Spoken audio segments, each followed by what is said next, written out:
Je voudrais démarrer par quelque chose qui semble peut-être une évidence, mais que les êtres humains ont une valeur identique et qu'on s'est habitué à voir des femmes, des enfants, des hommes au bout du rouleau, que cette habitude de voir des gens à la rue est en fait une habitude insupportable.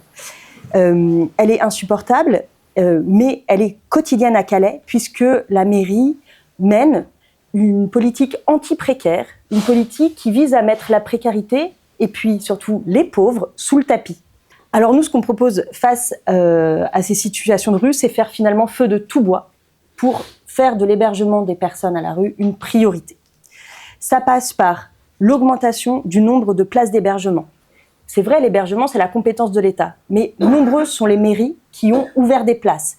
Rennes, Strasbourg, Lyon, Bordeaux, etc., etc., etc.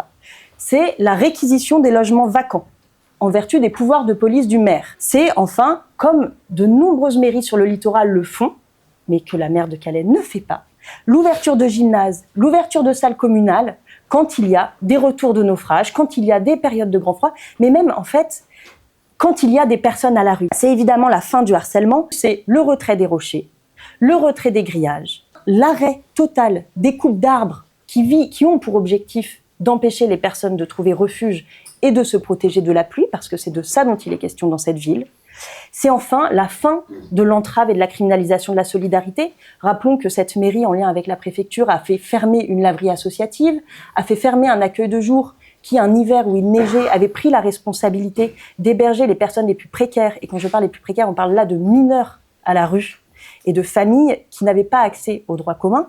La maire de Calais confisque les cuves d'eau mis en place par les associations. Donc cette politique d'hostilité, elle prendra fin.